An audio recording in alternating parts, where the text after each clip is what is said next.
In March 2023, Silicon Valley Bank collapsed in less than 48 hours. Within days, Signature Bank followed. Credit Suisse, a global systemically important bank, was forced into a merger with UBS under emergency terms negotiated over a single weekend. Depositors lined up digitally. Regulators invoked systemic risk exceptions. The phrase contagion risk returned to financial headlines. And for a moment, it looked like 2008 all over again. It wasn't. The confusion is understandable. The surface-level patterns match. Banks under stress, property markets sagging, a rapid rise in interest rates, fears of hidden losses spreading through the system. But 2008 wasn't dangerous because banks failed. Banks fail regularly. 2008 was dangerous because the pipes connecting every major financial institution in the world were filled with toxic assets no one could price, and those pipes froze simultaneously. The question today isn't whether we're seeing stress. We are. The question is whether that stress can move from the edges into the core. Start with what actually made 2008 unique. Lehman Brothers didn't collapse because it made bad loans. It collapsed because it couldn't roll over short-term funding. And it couldn't roll over funding because no one knew what anyone else's balance sheet actually contained. Mortgage-backed securities had been sliced, repackaged, and sold in layers so complex that pricing them required assumptions about correlations between geographically distant housing markets. When those assumptions broke, the entire chain stopped working. Counterparty risk became universal. If you didn't know what assets your trading partner held, you didn't trade. The freeze was global and instantaneous. That's why the Federal Reserve and other central banks injected liquidity on a scale never seen before. They weren't bailing out individual firms out of kindness. They were replacing the funding markets that had stopped functioning. The intervention worked not because it was generous, but because it substituted for a market that had ceased to exist. The mechanism matters. In the years leading up to 2008, major banks had shifted from traditional deposit funding to wholesale funding markets. They borrowed overnight in the repo market, using mortgage-backed securities as collateral. This worked beautifully when everyone trusted the collateral. It collapsed instantly when they didn't. Bear Stearns couldn't find counterparties willing to lend against its mortgage portfolio. Lehman faced the same problem weeks later. The repo market, which had been processing trillions of dollars daily, seized up. Banks that were solvent on paper couldn't access cash. The entire global financial system was hours away from a full stop. Central banks responded by becoming the lender of last resort, not just to banks, but to the funding markets themselves. The Federal Reserve opened swap lines with other central banks so they could provide dollar liquidity to their own banking systems. It purchased mortgage-backed securities directly to establish a floor price.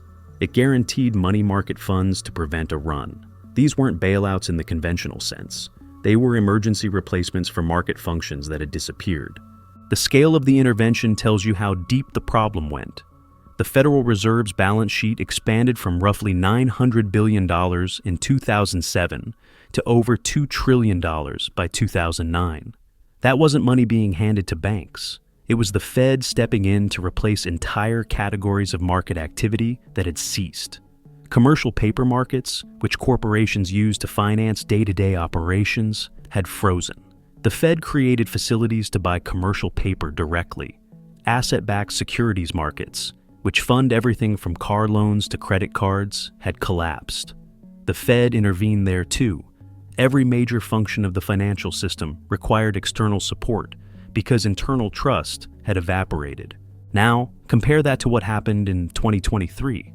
Silicon Valley Bank failed because it held long-duration treasury bonds and mortgage-backed securities in an environment where the Federal Reserve had raised rates faster than at any point in 4 decades. As rates rose, the market value of those bonds fell. That's not a mystery, it's arithmetic. SVB's depositors were heavily concentrated in venture-backed startups that were burning cash as funding dried up. They withdrew. The bank couldn't meet withdrawals without selling bonds at a loss. It failed. But here's what didn't happen. Other banks didn't freeze. The repo market didn't seize. Interbank lending continued. The Federal Reserve activated existing facilities like the Bank Term Funding Program, which allowed banks to borrow against their bond holdings at par value rather than market value. Within days, deposit outflows stabilized. The intervention was surgical, not systemic. Regional banks with similar balance sheet structures faced pressure, but the contagion stopped. First Republic failed 2 months later, after a prolonged deposit run. But by then, the panic had passed. The system absorbed the failures without cascading. The difference wasn't luck, it was infrastructure. After 2008, regulators built standing facilities that could be activated quickly. The Bank Term Funding Program didn't exist before March 2023, but the legal authority and operational framework to create it did. The Fed announced it on a Sunday evening and had it running by Monday morning. That speed matters. In 2008, every intervention required improvisation. Lehman failed on a Monday. By Wednesday, the entire money market fund industry was on the verge of collapse because one fund, the Reserve Primary Fund, had held Lehman debt and broken the buck. The Fed had to create an entirely new guarantee program in real time. In 2023, the infrastructure was already there. Credit Suisse is a more complicated case, but it's instructive for the same reason. Credit Suisse had been losing deposits for years due to scandals, management failures, and client defections. It was a wounded institution long before March 2023.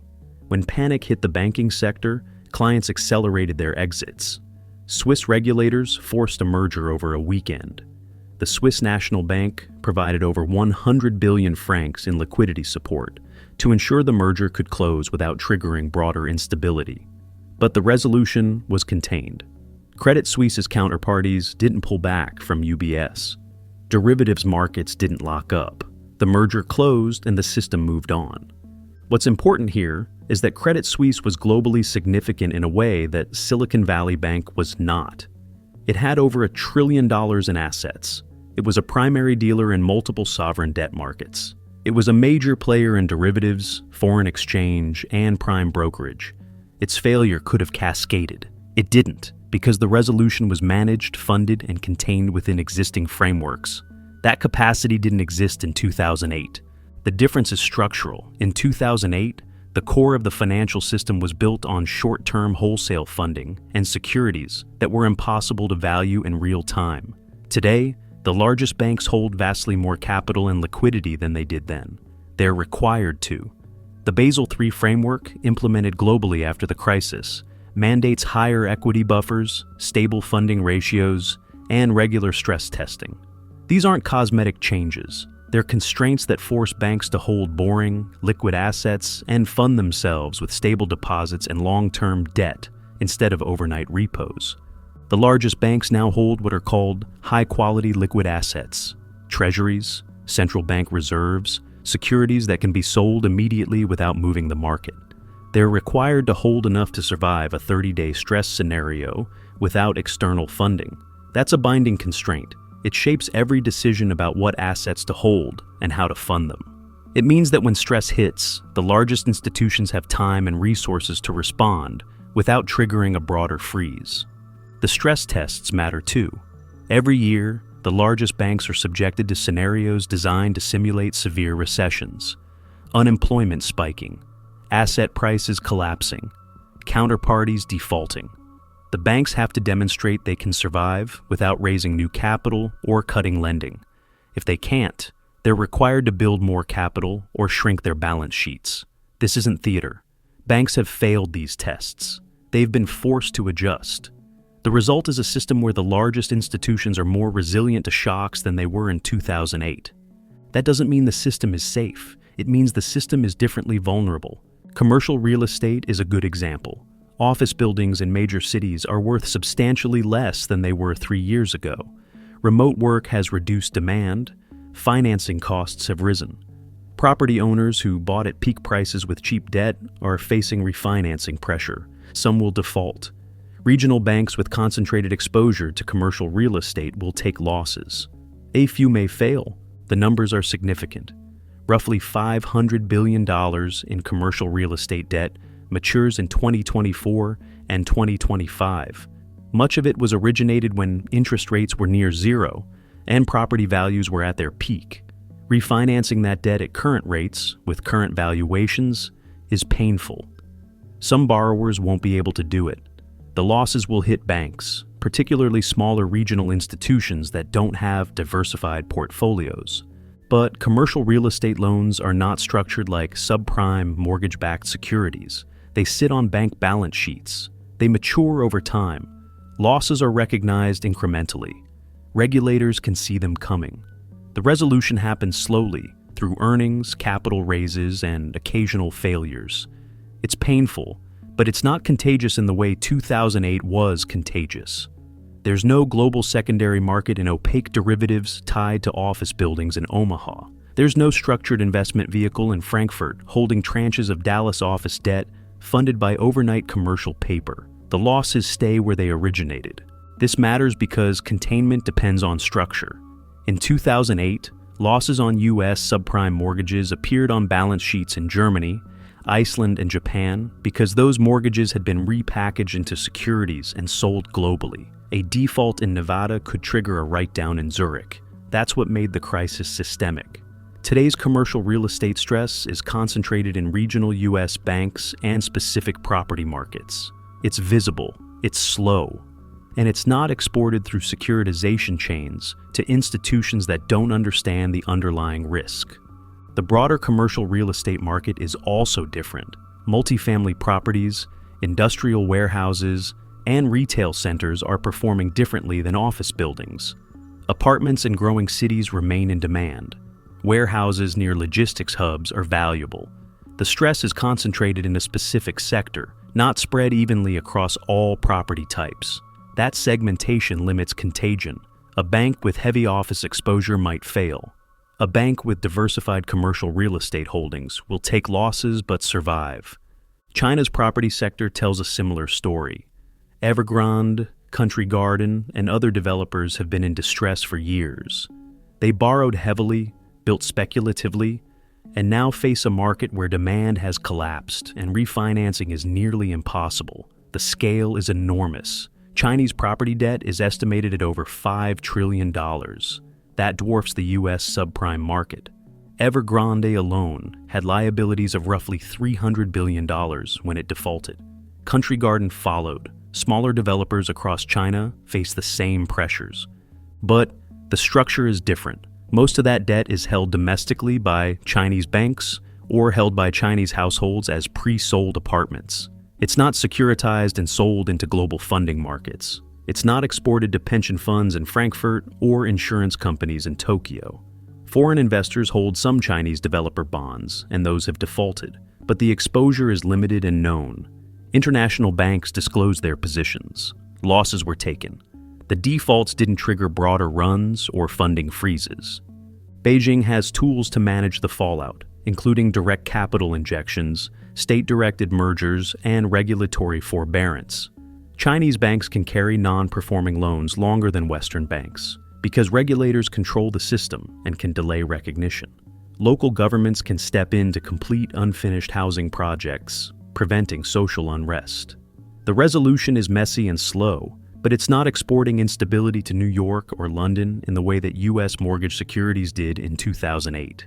The mechanism of transmission matters. In 2008, European banks bought U.S. mortgage-backed securities because they were rated AAA and paid slightly higher yields than government bonds. When those securities collapsed, European banks faced losses they didn't understand on assets they thought were safe.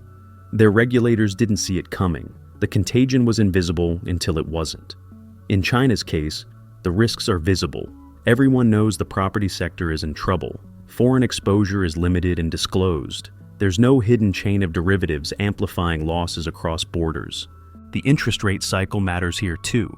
The Federal Reserve raised rates from near 0 to over 5% in less than 18 months.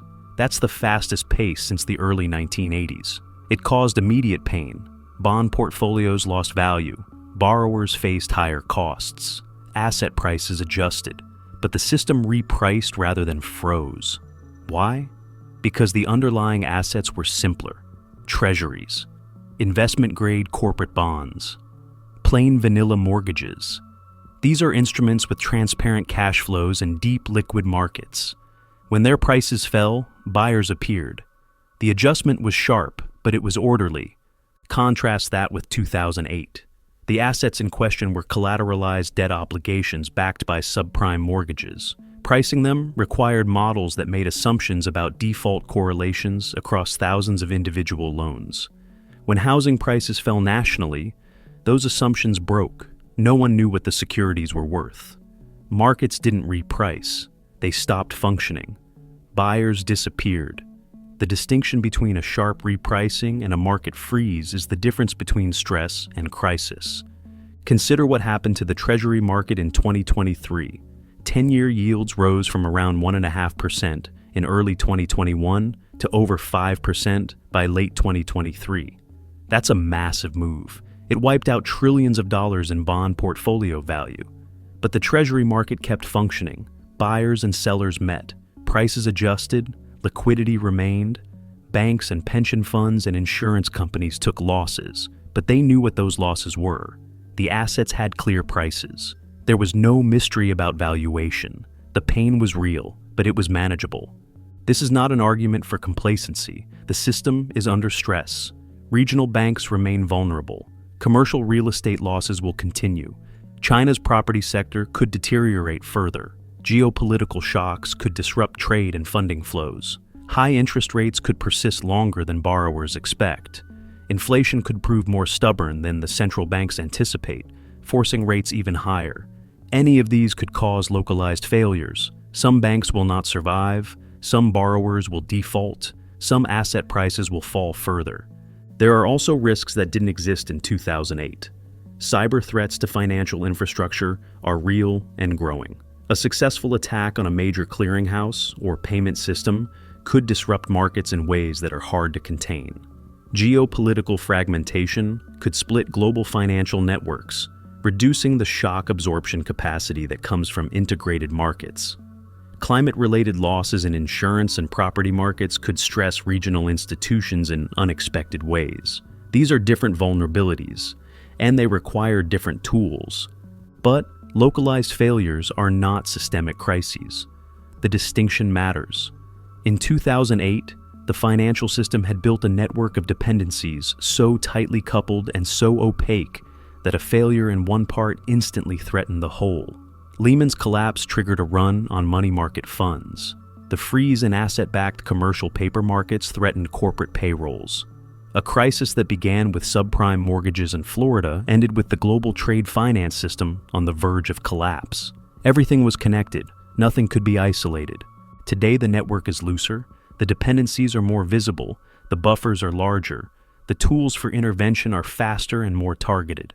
When Silicon Valley Bank failed, the Federal Reserve created a lending facility within 72 hours.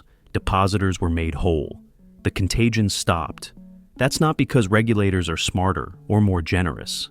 It's because the infrastructure for intervention exists and can be deployed without recreating an entire funding market from scratch. The largest banks are also more interconnected with central banks than they were before.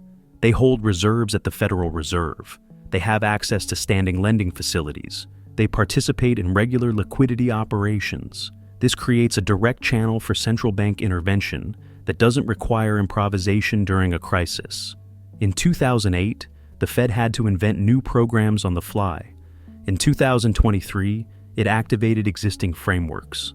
The lesson of 2008 wasn't that financial stress is dangerous. Stress is constant. Markets rise and fall, borrowers default, banks fail. The lesson was that hidden, interconnected, and mispriced risk is dangerous. The kind of risk that moves faster than institutions can respond. The kind that erases trust in counterparties and freezes the basic functions of finance. The stress we're seeing now is visible, segmented, and slowly resolved. Regional banks are failing, but they're failing one at a time, not all at once. Commercial real estate is declining, but the losses are showing up in earnings reports, not in sudden valuation collapses. China's property sector is unwinding, but it's unwinding inside China's borders, not through global contagion channels. People expect a repeat because the surface signals match. Banks under pressure, property markets in trouble, rising rates, fear in the headlines. But the architecture underneath has changed. The pipes that carry risk through the system are wider, more transparent, and less interconnected than they were in 2008. The shock absorbers are bigger. The capacity to fail without contagion is real. That doesn't mean 2026 will be calm. It means the failures, when they come, will be contained. The system learned, slowly and painfully, to build the one thing it lacked in 2008. The ability to let parts break without the whole collapsing. The risks are real. The stress is visible, but the cascade has been interrupted. And that difference, invisible in the headlines, is everything.